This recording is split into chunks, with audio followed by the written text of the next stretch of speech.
നാലാമത്തെ എപ്പിസോഡിന്റെ തുടക്കത്തിൽ തന്നെ നമ്മളെ കാണിക്കുന്നത് ഹിയോക്കിയും വാട്രായും കൂടി അത്രയും അടുത്ത് ക്ലോസ് ആയിട്ട് ഹഗ് ചെയ്ത് കിടന്ന് ഉറങ്ങുന്നതാണ്. പെട്ടെന്ന് തന്നെ അവൻ ഉറക്കത്തില് ആഴ്ന്നു പോകാണ്. പിറ്റേ ദിവസം രാവിലെ ഹിയോക്കി എണീക്കുന്നുണ്ട്. അവൻ എണീറ്റ് ചുറ്റുപാട് നോക്കുമ്പോൾ ഓൾറെഡി തന്നെ എല്ലാവരും എണീറ്റിട്ടുണ്ടാവും. എല്ലാവരും അവിടെ ഇരുന്ന് സംസാരിക്കണേയിരിക്കും. അവനാണെങ്കിൽ ഒന്ന് ഫ്രഷപ്പ് ആയിട്ട് വരാന്ന് പറഞ്ഞ് എണീക്കുമ്പോഴാണ് തലേ ദിവസത്തെ കാര്യങ്ങൾ ആലോചിക്കുന്നത്. ഇത്ര ക്ലോസ് ആയിട്ട് കെട്ടിപ്പിടിച്ചാണല്ലോ ഞാൻ ഉറങ്ങിയത്. എന്നിട്ടും വാട്രായ്ക്ക് അതിൽ യാതൊരു കൂസലും ഇല്ലാതെ നോർമലായിട്ട് ഇരിക്കുന്നു. ഇവനെന്താണ് ഇങ്ങനെ റിയാക്ട് ചെയ്യുന്നതെന്നാണ് ഹിയോക്കി ആലോചിക്കുന്നത്. ഹിയോക്കി അവിടെ നിന്ന് ആലോചിക്കുന്നുണ്ട്, എന്തുകൊണ്ടായിരിക്കും വാട്രായിനോട് ഇത്ര നൈസായിട്ട് ബിഹേവ് ചെയ്യുന്നതെന്ന് പറഞ്ഞിട്ട് അവനാണ് പോയി കഴിഞ്ഞാണ് വാട്രായി ആലോചിക്കുന്നത് നമ്മളെ കാണിക്കുന്നത്. അതായത് കുറച്ച് ബാക്കോട്ട് അടിച്ചാണ് കാണിക്കുന്നത്. ഇന്നലെ രാത്രി ഹിയോക്കി എൻ്റെ അടുത്ത് വന്ന് അത്ര ക്ലോസ് ആയിട്ട് കിടന്നു. എന്തായിരിക്കും അവൻ അങ്ങനെ കിടന്നത്? എന്നിട്ട് ഇന്ന് രാവിലെ ആയപ്പോൾ അവൻ എന്താണ് ഇങ്ങനെ ബിഹേവ് ചെയ്യുന്നത് എന്നൊക്കെയാണ് വാട്രായി ആലോചിച്ചുകൊണ്ടിരിക്കുന്നത്. അങ്ങനെ എല്ലാവരും അവിടെ യാത്ര തന്നെയാണ്. ഇന്നും കൂടിയാണ് നമ്മുടെ ട്രിപ്പുള്ളൂ, ലാസ്റ്റ് ദിവസമാണ്. എന്താണ് ഇനി അടുത്തതായിട്ട് ചെയ്യാന്ന് ആലോചിക്കുന്നുണ്ട്. ഇങ്ങനെ നമ്മളെ കാണിക്കുന്നത് അടുത്ത സീനില് വാട്രായി ഹിയോക്കിയുടെ ഹെയറൊക്കെ സെറ്റ് ചെയ്ത് കൊടുക്കാണ്. ഇങ്ങനെ സെറ്റ് ചെയ്യുമ്പോൾ നിന്നെ കാണാൻ നല്ല ഭംഗിയുണ്ട്, നിനക്ക് ഇഷ്ടമായോ എന്ന് വയ്ക്കുമ്പോഴേക്കും എനിക്ക് ഒത്തിരി ഇഷ്ടപ്പെട്ടു എന്നാണ് പറയുന്നത്.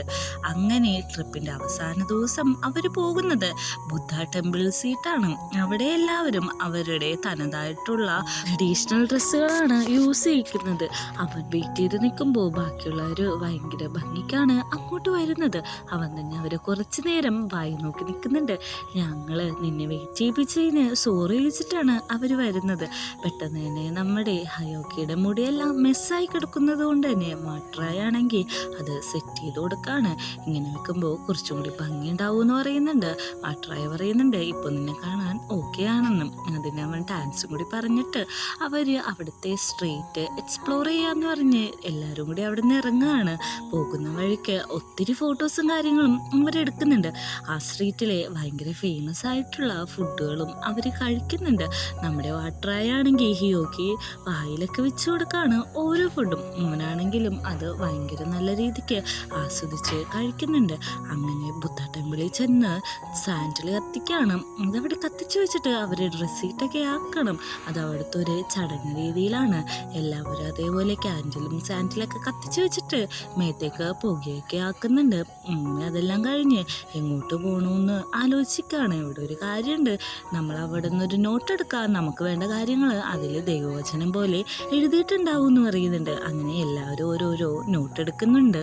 ഓരോരുത്തർക്കും അവരുടെ ലൈഫിൽ നടക്കാൻ പോകുന്ന കാര്യങ്ങളാണ് അതിൽ എഴുതി വെച്ചേക്കുന്നത്. അങ്ങനെ ഓരോരുത്തരും ഓരോ തോട്ടായിട്ട് വായിക്കുന്നുണ്ട്. നമ്മുടെ ഹിയോക്കിക്ക് കിട്ടിയേക്കുന്നത് വേറൊന്നല്ല, നിന്നെ ഇഷ്ടപ്പെടുന്ന ഒരാള് നിന്റെ അടുത്ത് തന്നെ ഉണ്ട്, പെട്ടെന്ന് തന്നെ കണ്ടുമുട്ടു എന്നാണ് എഴുതിയേക്കുന്നത്. അവനത് ആരായിരിക്കും എന്ന് ഇങ്ങനെ ഒരു നിമിഷം ആലോചിക്കുന്നുണ്ട്. അവൻ ഇൻട്രോവേർട്ട് ആയതുകൊണ്ട് തന്നെ അവൻ്റെ അടുത്തേക്ക് ആരും വരില്ല എന്നുള്ള പ്രതീക്ഷയിലാണ് അവൻ നിൽക്കുന്നത്. വാട്രായി ചോദിക്കുന്നുണ്ട് ഞാനതൊന്ന് വായിച്ചു നോക്കിക്കോട്ടെ എന്ന്. അതിനിപ്പോൾ എന്താ വായിച്ചോളാൻ പറയുന്നുണ്ട്. അവൻ ഈ കാര്യം വായിച്ചു നോക്കുന്നുണ്ട്. അങ്ങനെ അതെല്ലാം കഴിഞ്ഞിട്ട് നിൽക്കുമ്പോഴാണ് അങ്ങോട്ട് കുറേ പെൺപിള്ളേർ വന്നിട്ട് ഞങ്ങൾക്ക് ഈ 4 പേരൊപ്പം ഒന്ന് ഫോട്ടോ എടുക്കണം, നീ ഒന്ന് മാറാമോ എന്ന് ചോദിക്കുന്നുണ്ട്. നമ്മുടെ ഹയോക്കി ആണെങ്കിൽ മാറിക്കൊടുക്കുന്നുണ്ട്. പിന്നെ അങ്ങോട്ട് അവിടെ ഒരു ക്യൂ തന്നെയാണ് ഉണ്ടായി വന്നത്. നമ്മുടെ ഹയോക്കി ആണെങ്കിൽ ഈ പെൺപിള്ളേർക്കൊക്കെ വട്ടാണെന്നുള്ള രീതിയിലാണ് അത് നോക്കി നിൽക്കുന്നത്. പെട്ടെന്ന് തന്നെ അങ്ങോട്ട് അന്ന വരെയാണ്. അന്ന എന്ന് വെച്ചിട്ടുണ്ടെങ്കിൽ നമ്മുടെ ഹയോക്കിയുടെ മിഡിൽ ക്ലാസ്സിലുള്ള ആ ഫ്രണ്ടിലെ അവന് ക്രഷ് തോന്നിയ ആ ഫ്രണ്ട്. അവൻ ഒത്തിരി നാള് അവള് പുറകെ നടന്നിരുന്നെങ്കിലും ഇഷ്ടം ഒരിക്കൽ പോലും അവളോട് തുറന്നു പറഞ്ഞിട്ടുണ്ടായിരുന്നില്ല. അവളെ കാണുമ്പോൾ അവനും സന്തോഷമാവുന്നുണ്ട്. അവനും അവളുടെ അടുത്തേക്ക് ചെല്ലുന്നുണ്ട്. ഇതെല്ലാം മാറി നിന്ന് നമ്മുടെ വാട്രായി കാണുന്നുണ്ട്. വാട്രായിക്ക് അതിൽ ചെറുതായി ഒരു അസൂയ തോന്നി. പെട്ടെന്ന് തന്നെ ഹയോക്കിയുടെ അടുത്തേക്ക് വരുന്നുണ്ട്. ഇതാരാന്ന് ചോദിക്കുന്നുണ്ട്. ഞാൻ നിന്നോട് പറഞ്ഞിട്ടില്ലേ എൻ്റെ മിഡിൽ ക്ലാസ്സിൽ ഒരു ഫ്രണ്ട് ഉണ്ടായില്ലേ, ആ പെൺകുട്ടിയാണ് അന്നാണെന്ന് പറയുന്നുണ്ട്. അവളാണെങ്കിൽ ഇത്രയും ബ്യൂട്ടിഫുൾ ആയിട്ടുള്ള ഒരു ചെക്കൻ ഹയോക്കിയുടെ അടുത്ത് വന്ന് സംസാരിക്കുന്നത് കണ്ടിട്ട് ഫ്ലാറ്റായി നിൽക്കുകയാണ്. എന്നിട്ട് നമ്മുടെ വാട്രായിനെ ഹയോക്കിക്ക് പരിചയപ്പെടുത്തി കൊടുക്കുകയാണ്. അന്നയാണെങ്കിൽ നോക്കുമ്പോൾ ബാക്കിയുള്ളവരും അങ്ങോട്ട് വരുന്നുണ്ട്. ഇവരെയും കൂടി കാണുമ്പോൾ അന്നയുടെ കാര്യം ഭയങ്കര കഷ്ടത്തിലാവാണ്. അവൾക്ക് ഒരു നിമിഷം ശ്വാസം പോലും എടുക്കാൻ പറ്റാത്ത അവസ്ഥയിലായി. അവളാണെങ്കിൽ ഹയോക്കിനോട് ചോദിക്കുന്നുണ്ട്, ഇതൊക്കെ നിന്റെ ഫ്രണ്ട്സ് ആണോ? ഇവരായിട്ട് നിനക്ക് എന്താണ് ഡീലിന് ചോദിക്കുന്നുണ്ട്. ഞങ്ങൾ ഫ്രണ്ട്സാണെന്നാണ് അവൻ പറയുന്നത്. അവനെ വലിച്ചു മാറ്റി വെച്ചിട്ട് ചോദിക്കുന്നുണ്ട്, സത്യം പറ, നീ എങ്ങനെയാണ് ഇവരുടെ ഈ ഫ്രണ്ട്സ് ഇപ്പോൾ ഗാങ്ങിൽ ചേർന്നതെന്ന് ചോദിക്കുന്നുണ്ട്. അതൊക്കെ വലിയ കഥയാണ്. അതുമാത്രമല്ല, ഞങ്ങളുടെ ട്രിപ്പിൻ്റെ ലാസ്റ്റ് ഡേ ആയതുകൊണ്ട് ഞങ്ങൾക്ക് ഒത്തിരി സമയം വേണം, അതുകൊണ്ട് തന്നെ പിന്നെ കാണാം എന്ന് പറഞ്ഞിട്ട് അവളെ പതിയെ അവിടെ നിന്ന് ഒഴിവാക്കാണ്. എല്ലാവരും വിളിച്ചോണ്ട് ഹയോക്കി അവിടെ നിന്ന് പോകാണ്. എല്ലാവരും അവൾക്ക് ടാറ്റയൊക്കെ കൊടുക്കുന്നുണ്ട്. അതും കൂടാതെ അവർ നല്ല രീതിക്ക് ചിരിക്കുന്നുണ്ട്. അവർക്ക് കാര്യം മനസ്സിലായിട്ടുണ്ട്. അങ്ങനെ അടുത്തതായി അവരെല്ലാവരും പോകുന്നത് ഒരു മാർക്കറ്റിലാണ്. അവിടുന്ന് ഒരു ഫേമസ് ആയിട്ടുള്ള ഫുഡ് കഴിച്ചുകൊണ്ടിരിക്കുകയാണ്. നമ്മുടെ ഹയോക്കി ആണെങ്കിൽ കുറേ സാധനങ്ങളൊക്കെ ഷോപ്പ് ചെയ്ത് കഴിഞ്ഞിട്ടാണ് അങ്ങോട്ട് വരുന്നത്. അവൻ വരുമ്പോഴേക്കും വാട്രായാണെങ്കിൽ അവന് കഴിക്കാനായിട്ട് ആ ഫുഡ് എടുത്തിട്ട് ചോപ്പ് സ്റ്റിക്കിൽ കുത്തി അവൻ്റെ വായിലേക്ക് വെച്ചു കൊടുക്കുകയാണ്. ഇത് കാണുമ്പോൾ എല്ലാവരും നോക്കുന്നുണ്ട്. കാരണം ഇവരുടെ ഇടയിൽ എന്താണ് ഈ നടക്കുന്നതെന്ന് എല്ലാവർക്കും അറിയാനൊരു ക്യൂരിയോസിറ്റി തന്നെ ഉണ്ട്. അങ്ങനെ നമ്മുടെ ചെക്കന്മാരാണെങ്കിൽ ഇത് കണ്ടുകൊണ്ട് ചിരിച്ചോണ്ടിരിക്കുകയാണ്. അവൻ പോയ ശേഷം ഞങ്ങൾക്കൊന്ന് വായി വെച്ച് തരുമോ എന്ന് പറഞ്ഞിട്ട് അവരെല്ലാവരും ടീസ് ചെയ്തുകൊണ്ട് നിൽക്കുകയാണ്. അത് കേട്ടിട്ട് നമ്മുടെ വാട്രായി ഒന്നും മിണ്ടുന്നില്ല. അങ്ങനെ അവരെല്ലാവരും ഹാപ്പി ആയിട്ട് ഷോപ്പിംഗ് എല്ലാം കഴിഞ്ഞ് അവിടുന്ന് പോകുന്നതാണ് കാണിക്കുന്നത്.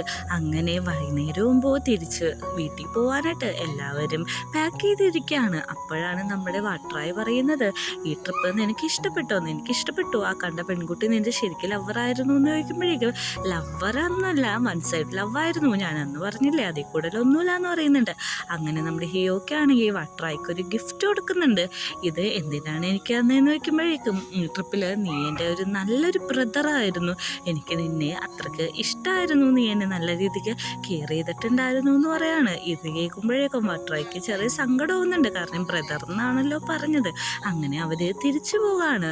സ്കൂളിൽ ഈവനിങ് ആയപ്പോൾ അവർ തിരിച്ചെത്തിയിട്ടുണ്ട്. അങ്ങനെ നമ്മുടെ കൂട്ടുകാരൻ്റെ ഒപ്പം നമ്മുടെ ഹയോക്കി നടക്കാണ്. അവനോട് പറയുന്നുണ്ട്, നീ എന്നെ ട്രിപ്പിനെ വിളിച്ചതിന് ഒത്തിരി നന്ദിയുണ്ട്, നീ കാരണം എനിക്ക് കുറേ കാര്യങ്ങൾ എക്സ്പ്ലോർ ചെയ്യാൻ പറ്റി, പഠിക്കാൻ പറ്റിയെന്ന്. കൂട്ടുകാരനും പറയുന്നുണ്ട്, നീ ഞങ്ങളുടെ ഗ്രൂപ്പിൽ ചേർന്നത് എനിക്കും വലിയ കാര്യമായി. കാരണം നീ അങ്ങനെ വരുമെന്ന് ഞങ്ങൾ പ്രതീക്ഷിച്ചിരുന്നില്ല.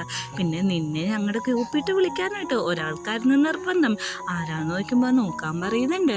വേറെ ആരും അല്ലായിരുന്നു, വാട്രായ തന്നെയായിരുന്നു അത്. വാട്രായ ആണെങ്കിൽ അവൻ്റെ അടുത്തേക്ക് വന്നിട്ട് പറയാണ്, എനിക്ക് നിന്നോട് കുറച്ച് കാര്യങ്ങൾ സംസാരിക്കാനുണ്ട്, ഒന്ന് വരാമോ എന്ന്. ഓക്കെ എന്ന് പറഞ്ഞ് പോകുന്നുണ്ട്. നിനക്ക് ഓർമ്മയില്ലേ അന്ന് ട്രിപ്പിൻ്റെ ഇടയിൽ നീ എൻ്റെ മേത്തേക്ക് മറിഞ്ഞു വീണത്? അപ്പോൾ നീ പറഞ്ഞിട്ടുണ്ടായില്ലേ ഞാൻ പറയുന്ന എന്ത് കാര്യമാണെങ്കിലും ചെയ്യാന്ന്. ഇത് പറഞ്ഞു കഴിയുമ്പോഴാണ് ഹിയോക്കിക്ക് ആ കാര്യം തന്നെ ഓർമ്മ വരുന്നത്. ശരിയാണ്, ഞാൻ പറഞ്ഞു, ഞാൻ എന്താണെങ്കിലും ചെയ്യാൻ, നീ പറഞ്ഞോളാൻ പറയുന്നുണ്ട്. അവൻ പറയുന്നുണ്ട്, ട്രിപ്പിൽ വെച്ചാണ് എനിക്ക് നിന്നെ കുറിച്ച് കൂടുതലായിട്ട് മനസ്സിലാക്കാൻ പറ്റിയത്, എനിക്ക് നിന്നെ നല്ല രീതിയിൽ ഇഷ്ടപ്പെട്ടു. അങ്ങനെ പറയുമ്പോഴേക്കും നമ്മുടെ ഹിയോക്ക് വിചാരിക്കുന്നത്, വാട്രായ് എന്തൊക്കെയാണ് ഈ പറയുന്നത്, അവൻ എന്നോട് കൺഫ്യൂസ് ചെയ്യാൻ പോവുകയാണോ? നമ്മുടെ വാട്രായ് പറയുന്നുണ്ട്, നീ എൻ്റെ എപ്പോഴും വേണമെന്നാണ് എൻ്റെ ആഗ്രഹം, എല്ലാ കാര്യവും നീ ചെയ്യുന്നത് എനിക്ക് സന്തോഷമാണ്. വാട്രായ് ഇഷ്ടമാണെന്ന് പറയാൻ പോകുകയാണെന്ന് വിചാരിച്ചിരിക്കുന്ന ഹിയോക്കിനെ കാണിച്ചാണ് ഈ എപ്പിസോഡ് അവസാനിക്കുന്നത്.